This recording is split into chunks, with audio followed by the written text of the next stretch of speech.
Hi, my friend, Pat Sloan here. I just thought I'd take a really quick, I've been thinking about this. So I've been thinking about how we change our workflow. You know, the pandemic caused a lot of us to rethink how we do things because we had to. And then now that things are a little bit different and you've changed back to some other type of, routine, I've been thinking about the same. My wrists two broken wrists caused me 9 months of severely altered routine, and my routine is still somewhat altered because of this, but I'm starting to get back. I'm starting to get to a new routine. Also, I find August is one of those months where everybody's routine gets sort of different. You might have kids going off to school, back to school, people move, a lot of people take vacation in August. So there's just all of this that's a sort of a different flow for August. So I've been sort of taking a step back and looking at that for myself. And if you've never done that, it's kind of neat to see, because I like some structure. I like to have some structure. And I find like in the summer, I have to flip things that I do. Like I really like to do thought things in the morning. But what I find is in the summer, I just can't walk in the afternoon. If it's in the 90s, forget it. So I have to walk in the morning. I have to do my wrist therapy every single day. And I have to do it in the morning. So in the summer, I tend to do a different workflow anyways, different life flow. So if you have notice that about yourself, you're not alone. You're not alone. At least I'm there with you. If anybody else is the same, leave a comment, because it's nice to know that we all sort of juggle and change and shift. You can't stay the same. You're not the same now that you were 10 years ago, 15 years ago, 20, you're just not. You're going to change, which is a good thing. So on our calendar for today is an easy one. It is tidy up your sewing machine. Get it clean. Like wipe all the surfaces. At least every so often we need to do that. Wipe it down. Wipe down your screen over here. If you've got like an insert like I do, that pops up, get under there and wipe it out. Also, come down here on the floor, because there is a lot of dust and thread and dirt that gets on the floor. And your chair, the wheels of your chair, get in there and get out the threads that have wrapped around the wheels. That happens. One of our friends in the Quit Along with Pat Sloan group shared the other day doing that with her chair and pulling out all of this. She basically said she had to get in there with a pair of tweezers eventually and just pull out all the stuff, because it's just not good for the wheels. They're not going to roll anymore if they're all wound up in thread. So that is your assignment for today, so that it doesn't take long. It's just one of those deals where, and if you haven't cleaned the machine, clean inside too. Pop it all open, get out the, I use those little air squeezers, just a ball, and I blow the dust out the end of the machine. It's a great thing. Get that baby cleaned up. Get our babies cleaned up. All right, what am I doing? I moved along on the sweatshop sewing. Now some of you thought that was funny, but it's true. When you're sewing, chain sewing like units, like here's the pumpkin, I'm chain sewing it, right? So here he is. So I'm chain sewing these sections for the other 3 pumpkins, and that is sweatshop sewing. I'm just sewing squares and rectangles and units, and I'm not producing a block at all for all of this. I mean, eventually I'll have 3 blocks. But I've got it all done. So this is pretty far along. I have to do the second part of all the star points, and then I'll be ready. So here is my block again, which I did yesterday. So now just to give you a tip, a hint, that bats and boo, the rest of it is less work. The first 2 parts, this and the bat, were the most work. So once you get that done, just think the next section is going to be easy breezy. The next 2 sections, they'll be delightful. You will love them. There won't be much work at all compared to making that many.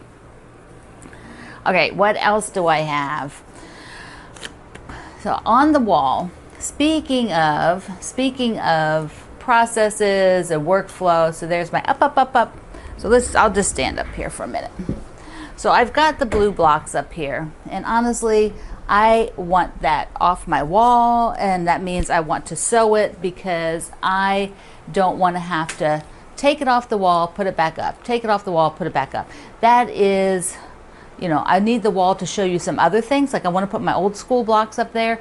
So I've decided that my focus, that I'm not going to even go finish the sweatshop sewing on the pumpkins. This is next. So I am just going to power through it and get it done. I mean, really all I'm doing is adding sashing and little cornerstones.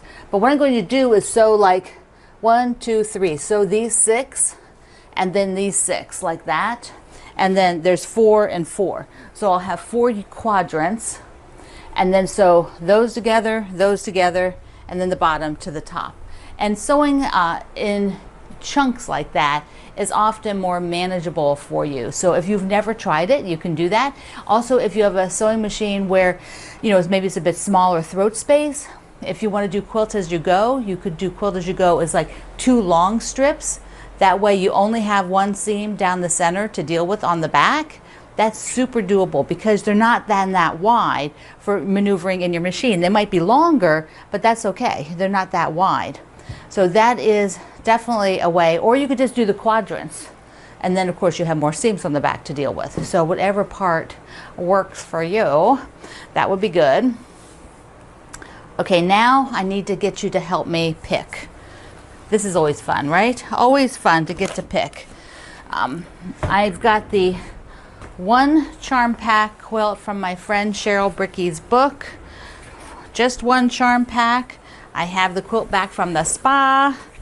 Ta-da! I'll show you up close in a second, but let me just hold it up. So there we go. We did a fairly dense diagonal quilting on it. So I asked Cindy and Dennis, can you find me a diagonal quilting pattern? So there you can see it. And so it goes, you know, along, mirrors the diagonal, and it's fairly dense, which I like. And I've got my Morrison Park green on the back. But what I need to do is pick the binding. And so I thought, well, it would be lovely if I had this, more of this navy that I used here. You know, that's what I found in my stash to use with the charm pack, because I decided, you know, I must have something in there. It would be, in a perfect world, I would be able to use that for the binding, but there's not enough. I can't even squeeze out enough. I only have this strip. That's it. I would have to have a minuscule binding, you know, because I need at least probably 6 strips from here, and it's just not enough. So that means plan B. Probably also this one is going to go into my scrap. So I'm just going to put it there now, rather than put it back into my blue bin. So I decided that a stripe, of course, would be absolutely amazing. So I went and got out all the blue stripes that I own. So the problem is going to be I might find a perfect one and there's not enough. But, you know, then you do plan B. Here we go. All right, buckle up, Buttercup. I've got this stripe, which is really not going to be enough. It would be enough for some small project. Now I have this one, which is enough. It is on the diagonal, and it's actually pretty nice on the diagonal. Now I have this wide stripe, and I doubt that that is enough either. You know, it's probably, it might be. And I kind of like it. Because the blue is really similar to that blue. Let me just put these down here. I'll bring them all back up then. So that blue is really similar to that blue. This one, it's a little grayed. It's like off cream, you know, so that's like a no-go. Now I found this one, which is also a little bit deeper navy, but it's only like a fat quarter, and I really don't think it's going to would be enough there either. And I've got 2 pieces of this, which means I have enough. I have plenty of this one. It has the same problem where it's a little off cream, but it also is just not the right blue. It's not the right blue. It would be okay, but I'd like to see if I have a better option. Here's another diagonal, which has the white versus that diagonal with the cream. See the difference? So the white one is definitely in the running. There's enough, which is which is the big reason it's in the running. There's enough. And then I have the same sort of color, maybe a little deeper than this one, in this sort of like a porch awning stripe width. So that would be good. Now I could use the Morrison Park blue, but that, you know, that has the dots, but that's really reads more like a dot, even though there's a stripe in the background. So I really want to get like something that really reads like a stripe. So these three are my main ones for the blue. Let me do this. This one, I'm not sure there's actually enough of it, so probably I will just, you know, I could measure it and see, because if I can use it up, that's a plus. That is like thumbs up, double thumbs up. And here were the other ones that just were not going to work for either size or color. So those guys go on the side. Now the other thing I did is I looked around in my green fabric, because I thought, well, maybe there's a green that will work. So what I found was this green. And I was like, oh, there's plenty of it. So let's see what it looks like down here. And I will put it, there we go.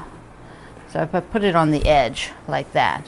So that is pretty neat. Now it has dots, so I probably in reality would do it on the bias so that the dots kind of run this way, and you don't like sort of have red dots and then they sort of fall off because it's too hard to keep that even. If you put it on the diagonal, then you get a variety. So that one's actually really, really nice.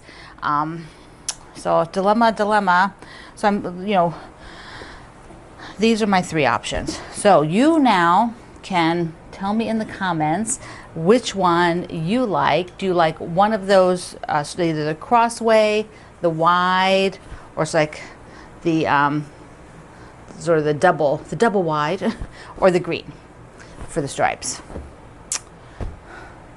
Just so many options. Also remember to go, the link is under this video here, over to get in on my Liberty box. I'm going to send a Liberty box to one of you. So you have to go over there at my website and leave a comment. The link is below. And I'm not working on that one right now. It's there on the table, all the units, but I was doing pumpkins and now I'm going to switch. I'm just going to power through and get that guy finished.